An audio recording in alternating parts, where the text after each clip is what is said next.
Hello दोस्तों, आपका स्वागत है आज के जीके और जीएस की क्लास में। आज के सभी क्वेश्चन हमने प्रीवियस ईयर के रखे हैं, तो चलिए शुरू करते हैं क्लास। सहायक संधि का जनक किसे कहा जाता है? राइट होगा ऑप्शन है डुप्ले को। डुप्ले एक फ्रांसीसी गवर्नर था, इसे ही सहायक संधि का जनक कहा जाता है। रिपन को भारतीय स्थानीय स्वशासन का जनक कहा जाता है। इन्हीं के द्वारा, रिपन के द्वारा 1881 में प्रथम बार नियमित जनगणना का प्रारंभ किया गया। अगला क्वेश्चन है, भारत में सहायक संधि को किसके द्वारा लागू किया गया? राइट होगा ऑप्शन है बेलेजली के द्वारा लागू किया गया। बेलेजली का जो शासनकाल था वो 1798 से लेकर 1805 था। बात करते हैं डलहौजी की। डलहौजी ने राज्य हड़प नीति को प्रारंभ किया था। राइट होगा ऑप्शन है बेलेजली। अगला क्वेश्चन है, भारत में सार्वजनिक सुरक्षा अधिनियम को कब लागू किया गया? राइट होगा ऑप्शन है 1978 में। किसके द्वारा? उस समय का वायसराय था लिटन के द्वारा लागू किया गया भारत सार्वजनिक सुरक्षा अधिनियम। बात करते हैं 1919 की। इसमें 13 अप्रैल 1919 को जलियांवाला बाग हत्याकांड हुआ था, 13 अप्रैल को। अगला क्वेश्चन है, डलहौजी की राज्य हड़प नीति के तहत सतारों को कब हड़प लिया गया? राइट होगा ऑप्शन है 1848 में। राज्य हड़प नीति को किसने लागू किया था? डलहौजी के द्वारा। 1849 में जैतपुर को हड़पा गया। 1852 में उदयपुर को हड़प लिया गया, उदयपुर को। और बात करते हैं 1853 में झांसी को हड़प लिया जाता है, झांसी को। अगला क्वेश्चन है, किस अधिनियम के तहत भारत के गवर्नर जनरल को वायसराय बनाया गया? राइट होगा ऑप्शन है 1858 के एक्ट से भारत का पहला वायसराय बना कैनिंग। कैनिंग पहला वायसराय बना था, कैनिंग। 1854 में डलहौजी के समय वुड का डिस्पैच आया था, जिसे भारतीय शिक्षा का मैग्ना कार्टा कहा जाता है। अगला क्वेश्चन है, भारत के किस राज्य में खटिमा जल विद्युत परियोजना का निर्माण किया गया? राइट होगा ऑप्शन है उत्तराखंड में खटिमा जल विद्युत परियोजना का निर्माण किया गया। किस नदी पर? शारदा नदी पर इसका निर्माण किया गया। अगला क्वेश्चन है, सतपुड़ा पहाड़ी की सबसे ऊंची चोटी कौन सी है? राइट होगा ऑप्शन है धूपगढ़। सतपुड़ा की सबसे ऊंची चोटी है धूपगढ़, मध्य प्रदेश। सतपुड़ा के साथ साथ मध्य प्रदेश की भी सबसे ऊंची चोटी है। गिरनार पहाड़ी गुजरात में स्थित है। कलसुबई महाराष्ट्र में स्थित है, महाराष्ट्र की सबसे ऊंची चोटी है। अगला क्वेश्चन है, सरदार वल्लभ भाई पटेल को भारत रत्न से कब सम्मानित किया गया? राइट होगा ऑप्शन है 1991 में। वल्लभ भाई पटेल के साथ राजीव गांधी को भी भारत रत्न से सम्मानित किया गया 1991 में। 1990 में पाकिस्तान का सर्वोच्च सम्मान किसे दिया गया था? मोरारजी देसाई को। अगला क्वेश्चन है, बाबा साहेब भीमराव अम्बेडकर को भारत रत्न से कब सम्मानित किया गया? राइट होगा ऑप्शन है 1990 में सम्मानित किया गया बाबा भीमराव अम्बेडकर को। इन्हीं के साथ नेल्सन मंडेला को भी भारत रत्न से सम्मानित किया गया था। अगला क्वेश्चन है, साइमन कमीशन का लाहौर में विरोध किसने किया? राइट होगा ऑप्शन है लाला लाजपत राय ने लाहौर में विरोध किया था। साइमन कमीशन का गठन कब हुआ था? 8 नवंबर 1927 को साइमन कमीशन का गठन होता है और 3 फरवरी 1928 को भारत पहुंचता है। अगला क्वेश्चन है, सबसे अधिक उम्र में प्रधानमंत्री बनने वाले भारत के पहले व्यक्ति कौन हैं? मोरारजी देसाई सबसे अधिक उम्र में पीएम बने थे। मोरारजी देसाई प्रथम गैर कांग्रेसी प्रधानमंत्री भी हैं। अगला क्वेश्चन है, भारत के किस राज्य में मेहरानगढ़ का किला स्थित है? राइट होगा ऑप्शन है राजस्थान में मेहरानगढ़ का किला स्थित है, जबकि कर्नाटक में बीदर का किला स्थित है। कहाँ स्थित है? कर्नाटक में बीदर का किला। अगला क्वेश्चन है, 1919 के अखिल भारतीय खिलाफत सम्मेलन के अध्यक्ष किसे बनाया गया? राइट होगा ऑप्शन है गांधी जी को अखिल भारतीय खिलाफत सम्मेलन का अध्यक्ष बनाया गया, जबकि अली बंधुओं ने 1919 में खिलाफत आंदोलन की स्थापना की थी, जो कि लखनऊ में चला। अगला क्वेश्चन है, 1919 का अखिल भारतीय खिलाफत सम्मेलन का आयोजन कहाँ पर किया गया? राइट होगा ऑप्शन है नई दिल्ली में किया गया। अगला क्वेश्चन, अंतर्राष्ट्रीय साक्षरता दिवस कब मनाया जाता है? राइट होगा ऑप्शन है 8 सितंबर को अंतर्राष्ट्रीय साक्षरता दिवस मनाया जाता है, जबकि 10 जनवरी को विश्व हिंदी दिवस मनाया जाता है। विश्व हिंदी दिवस मनाया जाता है। अगला क्वेश्चन है, भारत में खेला जाने वाला संतोष कप किस खेल से संबंधित है? राइट होगा ऑप्शन है फुटबॉल से। संतोष कप फुटबॉल से संबंधित है।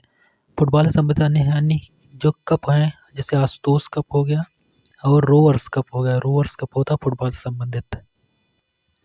अगला क्वेश्चन है, पहली बार संविधान सभा का गठन कब किया गया था? राइट होगा ऑप्शन है 6 दिसंबर 1946 को पहली बार संविधान सभा का गठन किया जाता है, जबकि 9 दिसंबर 1946 को संविधान सभा की प्रथम बैठक होती है। 1946, 9 दिसंबर 1946 को। अगला क्वेश्चन है, संविधान सभा की पहली बैठक कब हुई थी? राइट होगा ऑप्शन है 9 दिसंबर 1946 को संविधान सभा की पहली बैठक हुई थी, जबकि 13 दिसंबर 1946 को संविधान सभा की तीसरी बैठक होती है। अगला क्वेश्चन है, भारत की सबसे लंबी सड़क सुरंग कौन सी है? राइट होगा ऑप्शन है अटल सुरंग, सबसे लंबी सड़क सुरंग है, जबकि जवाहर सुरंग की बात करें ये बनिहाल दर्रे में स्थित। अगला क्वेश्चन है, भारत में खिलाफत आंदोलन का गठन कब हुआ था? राइट होगा ऑप्शन है 1919 में खिलाफत आंदोलन का गठन होता है। कहाँ पर होता है? लखनऊ में। किसके द्वारा चलाया गया? अली बंधुओं द्वारा चलाया गया। 1920 में असहयोग आंदोलन चला गांधी जी के द्वारा। 1942 में भारत छोड़ो आंदोलन गांधी जी ने चलाया। अगला क्वेश्चन है, 21 महात्मा गांधी का पहला जन आंदोलन कौन था? राइट होगा ऑप्शन है असहयोग आंदोलन। पहला गांधी जी का पहला जन आंदोलन था, कब चला? 1920 में। भारत छोड़ो आंदोलन 1942 का गांधी जी के द्वारा चलाया गया। दांडी मार्च 1930 का है, गांधी जी के द्वारा पैदल यात्रा की गई थी और नमक कानून को तोड़ा गया था। अगला क्वेश्चन है, संविधान सभा द्वारा गठित प्रांतीय घटना समिति के अध्यक्ष कौन थे? राइट होगा ऑप्शन है सरदार वल्लभ भाई पटेल प्रांतीय घटना समिति के अध्यक्ष थे, जबकि सत्यनारायण की बात करें तो ये भाषा समिति के अध्यक्ष थे। कौन सी समिति? भाषा समिति के अध्यक्ष थे सत्यनारायण, भाषा समिति। अगला क्वेश्चन है, भारत के किस दर्रे में जवाहर सुरंग का निर्माण किया गया? राइट होगा ऑप्शन है बनिहाल दर्रे में जवाहर सुरंग का निर्माण किया गया। अगला क्वेश्चन है, गांधी जी की अध्यक्षता में बेलगांव अधिवेशन कब हुआ था? बेलगांव अधिवेशन कब हुआ? राइट होगा ऑप्शन है 1924 में। बेलगांव कहाँ पड़ता है? बेलगांव कर्नाटक में स्थित है। बात करें 1925 में आईएनसी की भारतीय राष्ट्रीय कांग्रेस की प्रथम भारतीय महिला अध्यक्ष बनी सरोजिनी नायडू। अगला क्वेश्चन है, चौरी चौरा कांड के पश्चात महात्मा गांधी जी को कब गिरफ्तार किया गया? राइट होगा ऑप्शन है 10 मार्च 1922 को गांधी जी को गिरफ्तार कर लिया जाता है, क्योंकि चौरी चौरा कांड हुआ कब था? हुआ था 4 फरवरी 1922 को चौरी चौरा कांड हुआ गोरखपुर में। अगला क्वेश्चन है, भारत के किस राज्य में दक्कन महोत्सव का आयोजन किया जाता है? राइट होगा ऑप्शन है आंध्र प्रदेश में दक्कन महोत्सव का आयोजन किया जाता है। अगला क्वेश्चन है, भारत के किस राज्य में पोला महोत्सव मनाया जाता है? पोला महोत्सव।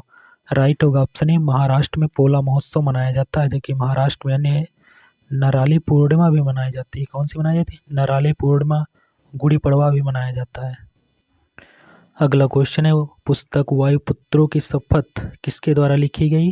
राइट होगा ऑप्शन है अमीश त्रिपाठी के द्वारा वायुपुत्रों की शपथ पुस्तक लिखी गई, जबकि अरविंद अडिगा के द्वारा लिखी गई द वाइट टाइगर लिखी गई अरविंद अडिगा के द्वारा। अगला क्वेश्चन है, बुक्सा जनजाति को उत्तर प्रदेश में अनुसूचित जनजाति यानी एसटी में कब घोषित किया गया? राइट होगा ऑप्शन है 1967 में। अगला क्वेश्चन है, उत्तर प्रदेश के किस जिले में मैथिली शरणगुप्त विश्वविद्यालय स्थित है? राइट होगा ऑप्शन है झांसी में स्थित है। भारतीय ज्ञानपीठ पुरस्कार की स्थापना कब हुई थी? राइट होगा ऑप्शन है 1961 में भारतीय ज्ञानपीठ पुरस्कार की स्थापना होती है, जबकि 1982 में महादेवी वर्मा को यामा उनकी कृत यामा पर उन्हें भारतीय ज्ञानपीठ पुरस्कार से सम्मानित किया गया था।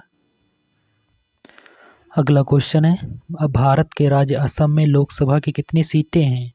राइट होगा ऑप्शन है 14 सीटें लोकसभा की असम में हैं, जबकि सबसे ज़्यादा सीटें कहाँ हैं? उत्तर प्रदेश में 80 सीटें हैं लोकसभा की। महाराष्ट्र में जो सीटें हैं 48 सीटें हैं, दूसरे नंबर पर आता है। पश्चिम बंगाल में सीटें हैं 42, जो तीसरे नंबर पर आता है। चौथे नंबर पर आता है बिहार, जिसमें जो लोकसभा की सीटें वो 40 सीटें हैं। अगला क्वेश्चन है, भारत की पहली महिला सुष्मिता सेन मिस यूनिवर्स कब बनी थी? राइट होगा ऑप्शन है 1994 में बनी थी, पहली महिला थी जो मिस यूनिवर्स बनी, जबकि 2021 में मिस यूनिवर्स जो बनी हरनाज सिंह संधू बनी थी।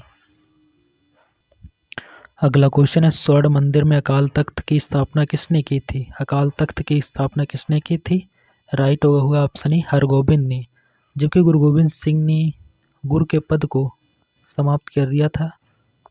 गुरु गोबिंद सिंह सिखों के 10वें गुरु हैं।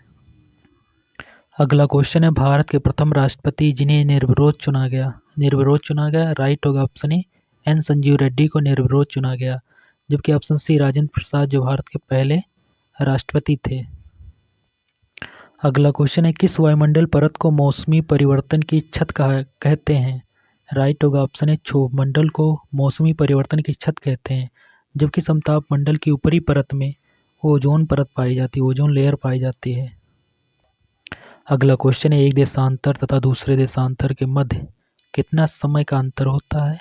राइट होगा ऑप्शन ए 4 मिनट का एक देशांतर से दूसरे देशांतर के मध्य अंतर होता है 4 मिनट का। अगला क्वेश्चन है, वायुमंडल के किस परत में आंधी, बरसात, तूफान आदि जैसी क्रियाएं होती हैं।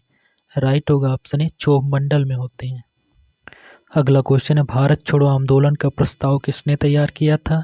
राइट होगा ऑप्शन ए महात्मा गांधी ने भारत छोड़ो आंदोलन का प्रस्ताव तैयार किया था। भारत छोड़ो आंदोलन कब हुआ था, 1942 में हुआ। अगला क्वेश्चन है, द्वितीय विश्व युद्ध के दौरान क्रिप्स मिशन भारत कब आया। द्वितीय विश्व युद्ध में भारतीयों का साथ सहायता पाने के लिए क्रिप्स मिशन राइट होगा ऑप्शन ए 1942 में आया। द्वितीय विश्व युद्ध का जो समय था 1939 से लेकर 1945 तक द्वितीय विश्व युद्ध चला। गांधी जी पहली बार जेल कब गए थे। राइट होगा ऑप्शन ए 1908 में। कहाँ पर जेल गए थे, साउथ अफ्रीका में जेल गए थे गांधी जी पहली बार। अगला क्वेश्चन है, किसने कहा हमारे जीवन से प्रकाश चला गया। यह उक्ति या कथन किसने कहा। राइट होगा ऑप्शन ए जवाहरलाल नेहरू ने कहा।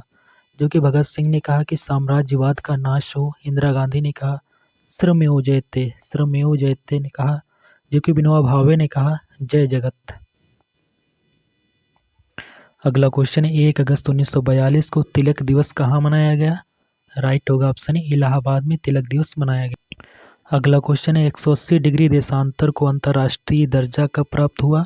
राइट होगा ऑप्शन ए 1884 में। अगला क्वेश्चन है, उत्तर प्रदेश के किस जिले में राष्ट्रीय कथक संस्थान स्थित है। राइट होगा ऑप्शन ए लखनऊ में स्थित है। जो कथक है उत्तर प्रदेश का शास्त्रीय नृत्य है कथक। अगला क्वेश्चन है, उत्तर प्रदेश में परमाणु ऊर्जा केंद्र कहाँ पर स्थित है। राइट होगा ऑप्शन ए नरौरा में स्थित है। अगला क्वेश्चन है, भारत को पोलियो मुक्त कब घोषित किया गया। राइट होगा ऑप्शन ए 2014 में भारत को पोलियो मुक्त घोषित कर दिया गया। अगला क्वेश्चन है, कहाँ के खोला मिर्च को जीआई टैग मिला। राइट होगा ऑप्शन ए गोवा के खोला मिर्च को जीआई टैग दिया गया। जीआई टैग कितने सालों के लिए दिया जाता है, 10 सालों के लिए जीआई टैग दिया जाता है, 10 साल के लिए। जीआई टैग एक्ट कब आया था, एक्ट जो आया वो 1999 में जीआई टैग एक्ट आता है। अगला क्वेश्चन है, विश्व विकास रिपोर्ट को किसके द्वारा जारी किया जाता है। राइट होगा ऑप्शन ए वर्ल्ड बैंक द्वारा जारी किया जाता है। अगला क्वेश्चन है, भारत में पहली बार भौगोलिक संकेत जीआई टैग प्राप्त हुआ। किससे प्राप्त हुआ जीआई टैग, वो थी दार्जिलिंग चाय को प्राप्त हुआ था 2004 में। राइट होगा ऑप्शन ए। तो कैसी लगी हमारी क्लास अच्छी लगी हो तो लाइक करें, शेयर करें और हमारे चैनल को फॉलो करें।